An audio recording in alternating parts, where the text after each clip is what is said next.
بسم اللہ الرحمن الرحیم۔ السلام علیکم ورحمۃ اللہ وبرکاتہ۔ ایک چھوٹے سے پیغام کے ساتھ آپ کی خدمت میں حاضر آیا ہوں۔ پاکستان کے اندر مسلسل اہل بیت اطہار اور صحابہ کرام رضوان اللہ تعالی مجمعین کی پاک بارگاہوں میں جسارت، گستاخی، ہرزہ سرائی کا ایک طوفان بدتمیزی جاری ہے۔ ابھی حضرت سیدنا امام موسیٰ کاظم کی بارگاہ میں جو محدث ہیں، مفسر ہیں، فقیہ ہیں، عبد صالح ہیں، عظیم المرتبت شان والے ہیں اور ائمہ اہل بیت اطہار میں سے ہیں، ان کی بارگاہ میں ایک بدبخت نے جسارت کی۔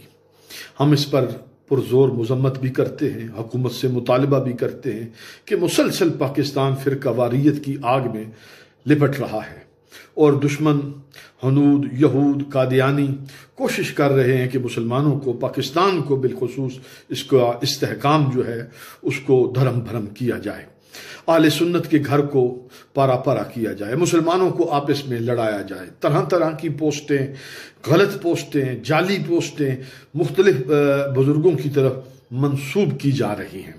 ابھی ایک پوسٹ میری نظر سے گزری جو حضرت قبلہ پیر سید غلام نظام الدین جامی گیلانی سجادہ نشین آستانہ عالیہ غوثیہ مہریہ ان کی طرف ایک پوسٹ منسوب کی گئی جس کا عنوان تفضیل حضرت سیدنا علی المرتضیٰ شیر خدا رضی اللہ تعالیٰ عنہ کی ذات پاک کا عنوان دیا گیا اور اس کو مسئلہ افضلیت کے ساتھ جوڑ کر ایک جعلی پوسٹ بنائی گئی جس میں ایک ربائی بتائی گئی کہ یہ ربائی حضرت قبلہ حضور جامی صاحب کی ربائی ہے، جبکہ ایسا ہرگز نہیں ہے۔ یہ ربائی نہ تو حضرت قبلہ جامی جی کے کسی دیوان میں ہے، آپ کی کتابیں چھپی ہوئی موجود ہے، نہ آپ نے کہی ہے، یہ بالکل ایک بہتان ہے۔